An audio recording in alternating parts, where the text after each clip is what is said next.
Well, I think that is pretty much correct. With Lombardi around, Phil didn't have to be the tough meanie. And of course, every club needs a guy to push you. Now, of course, Phil, his coaching ability has never been in question because for 9 years he had the top defense in the league, or the first or second in all the statistics. And the offense wasn't that used to him. And of course, with Coach Lombardi gone, that means that everything falls on Phil's back. So therefore, I think Phil will do much better this year as far as pushing the boys.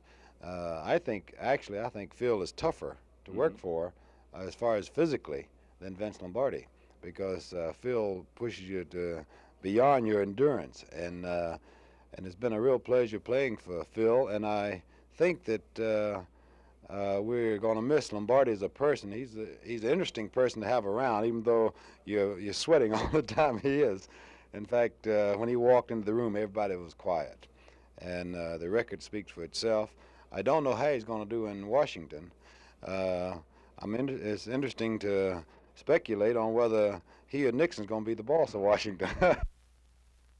Loves a challenge, and here he's accepting a challenge such as he did back in 1959. Well, yes, you can't blame Vince Lombardi because his whole life has been competition. And being a general manager wasn't that much competition for him. And last year during practice, he would come out and watch. And of course, he had said he wasn't going to participate, and he didn't.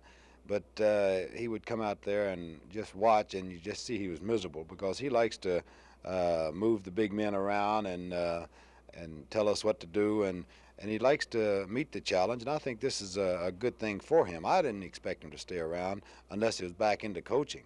However, what worries me now is suppose he takes Phil Bingston with him.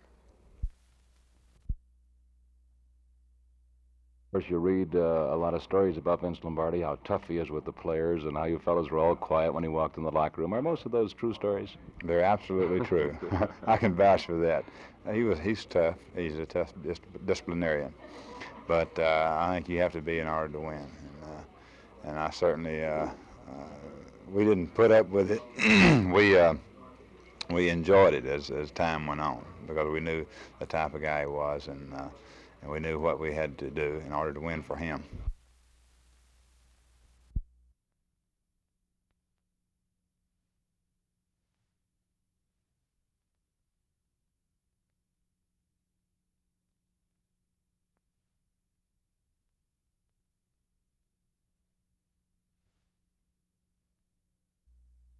First of all, you kind of strikes a little awe or kind of a little bit of fear, I think, more than anything else, because and also apprehension because you know the job that he has done and the possibility that you wonder whether or not it has been the coaching staff or whether it's the players or what the problem has been.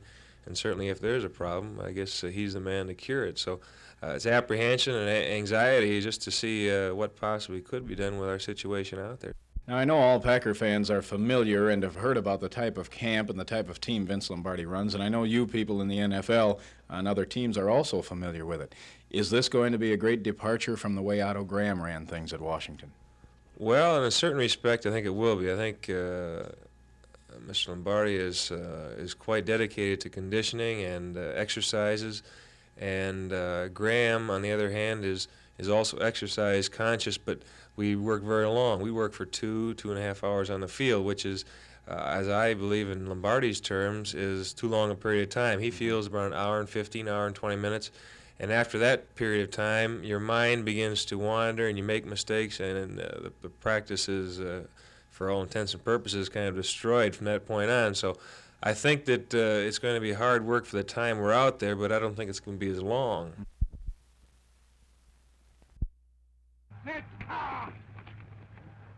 All right. All right, next one. Let's go. Give me a regular Frisco strong. Line right, line right, line right. Frisco strong. Three-man pass on set. On. Set. Ah!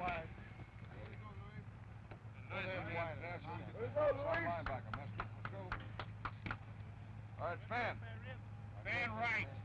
And I will be back from time to time also. I am chairman of the board of a Madison-based Wisconsin firm, Public Facilities, and we will have some meetings in Wisconsin, so I hope to renew some acquaintances when I do come back.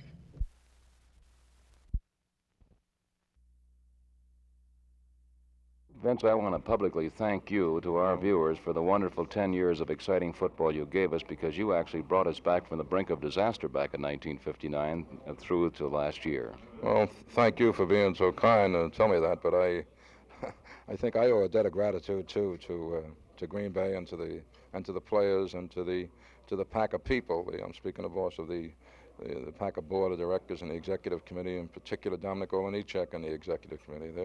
They've been great to me. I don't know of any time they said no for anything that I've asked for or anything else. So they've been just tremendous.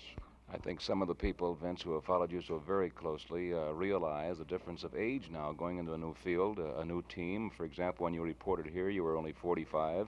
Now you're 55. Do you think this will matter with that intense drive and desire you have to be a winner? Well, I certainly don't think so.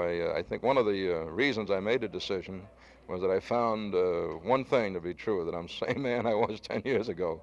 And I just missed the coaching so much this last year. And I realized that I had made a great mistake in giving it up a year ago. And I just felt that I had to get back on the sidelines. I really missed the rapport, the closeness with the players more than anything else. I want to get back and be a part of the action, really. That was one of the big reasons. Well, we certainly miss seeing you out there.